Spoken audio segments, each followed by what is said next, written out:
Bienvenue dans ce programme Malakoff Humanis. Attention, vulnérable. On va parler des vulnérabilités, des nouvelles vulnérabilités à l'heure du Covid. Et je suis pour en parler avec Eric Albert. Bonjour Eric Albert. Bonjour David Abiker. Merci d'être avec moi, avec nous, pour parler de ce sujet. Eric Albert, vous êtes fondateur et directeur général de YouSide, un cabinet spécialisé dans l'efficacité collective, le talent management, la qualité de vie au travail.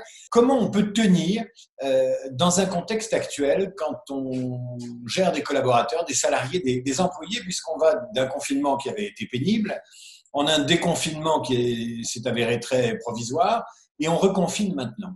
Le dirigeant, dans le contexte actuel, il doit être extrêmement attentif justement à l'état de santé, à l'état comment dire, de psychologique et la relationnelle qu'il y a au sein de son équipe.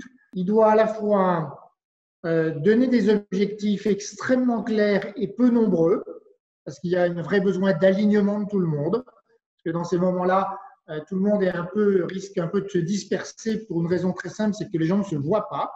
Et il y a un risque de fragilité des acteurs qu'on connaît très bien et qui est lié en très grande partie à deux choses. D'une part, évidemment, l'isolement de tout le monde, mais l'isolement de tout le monde a comme conséquence de ne pas pouvoir utiliser ce qu'on appelle le soutien social. Le soutien social, c'est le fait que dans ma vie quotidienne, quand j'ai une émotion, une question, une difficulté, j'ai quelqu'un à côté de moi auquel je peux en parler et qui va me permettre d'emblée d'absorber les choses. Quand je suis seul, je viens d'avoir un échange avec un collègue qui m'a un peu bouleversé. Ben, je ne vais pas en appeler un autre. Ou si j'en appelle un autre, c'est vraiment que ça va très mal. Mais je vais passer à autre chose et je vais absorber la chose. Alors que si j'étais dans mon environnement de travail habituel, eh bien, mes collègues me diraient « Oh là là, ça n'a pas l'air d'aller, toi, il y a un truc qui ne va pas. Allez, viens prendre un café. » Et là, le soutien social joue immédiatement son rôle d'absorption. C'est le plus grand élément qui nous permet d'absorber le stress. Donc, le dirigeant, il doit se dire, du coup, je n'ai plus de soutien social.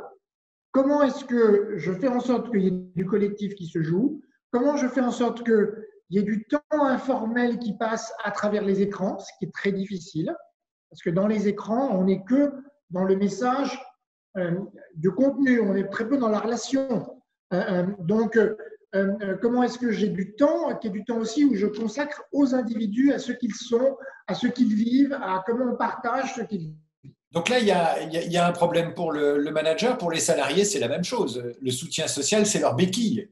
Le soutien social, c'est leur béquille. Donc, eux, le sujet pour eux, c'est de vraiment savoir qu'ils ont besoin de moments entre guillemets, d'informel et de convivialité. Alors, c'est beaucoup moins bien à travers un écran, mais c'est quand même mieux que rien. D'ailleurs, les gens l'ont fait un peu spontanément, puis c'est retombé parce que les gens ont fait les fameux apéros Zoom au début du premier confinement. Puis c'est assez vite retombé parce qu'on ne savait pas très bien ce qu'on avait à y faire. Ce qu'on a à y faire, c'est à se parler de nous, à se parler de ce qu'on ressent, à se parler des problèmes qu'on a, des difficultés qu'on rencontre, et puis à plaisanter, à échanger, à retrouver le plaisir de la relation. Ce fameux soutien social, on s'aperçoit qu'il manque dans les situations où le télétravail est généralisé, mais il y a d'autres situations où on a encore ses collègues auprès de soi. Je pense aux métiers qui sont en première ligne, je pense aux tas de salariés qui vont encore au bureau. À quel type de vulnérabilité, eux, sont-ils exposés? Principalement à la peur. On est dans un contexte de peur à tous les niveaux. La peur augmente énormément, de façon parfois un peu disproportionnée, mais principalement au fait qu'ils sont soumis effectivement à cette impression d'être exposés quand les autres sont protégés.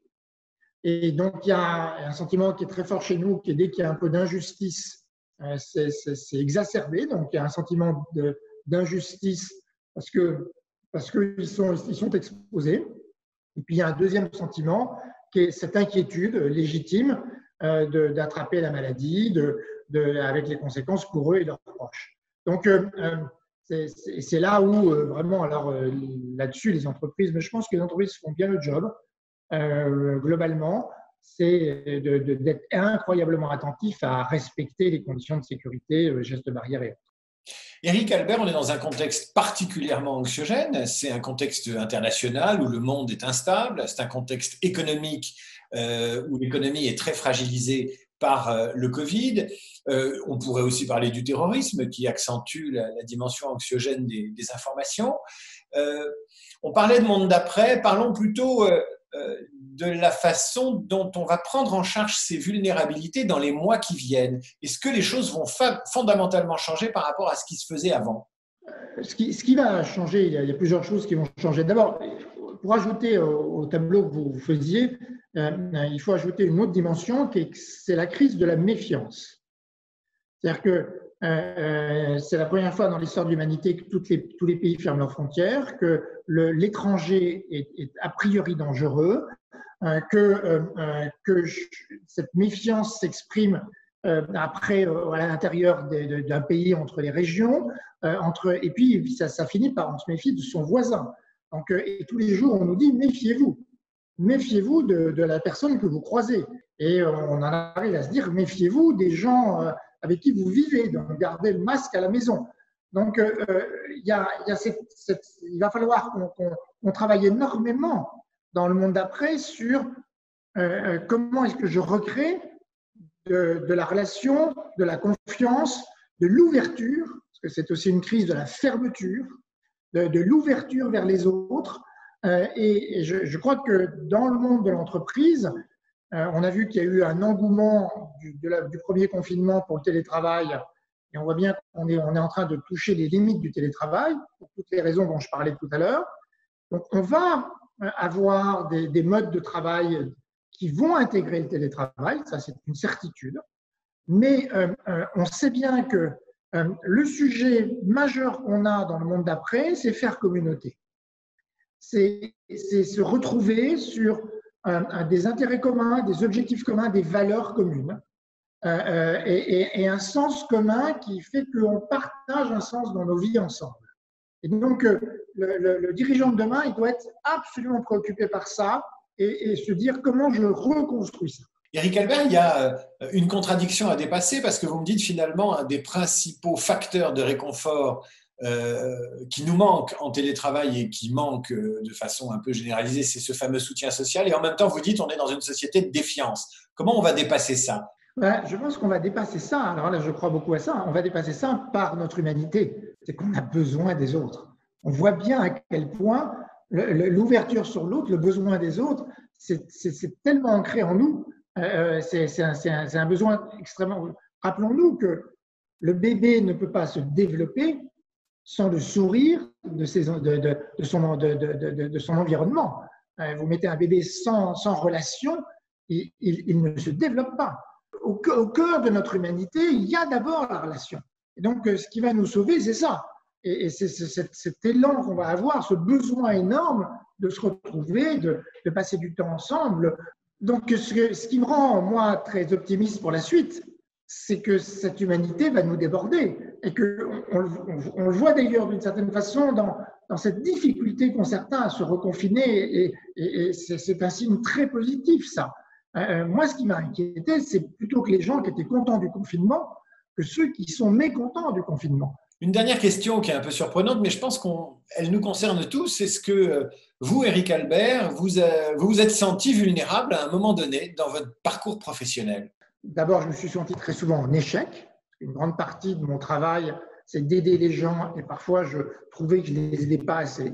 Et puis, je me suis senti vulnérable quand j'ai été confronté à des situations très complexes sur lesquelles j'avais du mal à trouver la solution. Et puis, comme tout le monde, je me sens vulnérable. Moi, il se trouve que j'ai eu le Covid et je me suis senti très, très vulnérable quand j'ai eu le Covid parce que je me suis dit jusqu'où ce truc-là est en train de m'emmener. Éric Albert, merci. Merci à vous.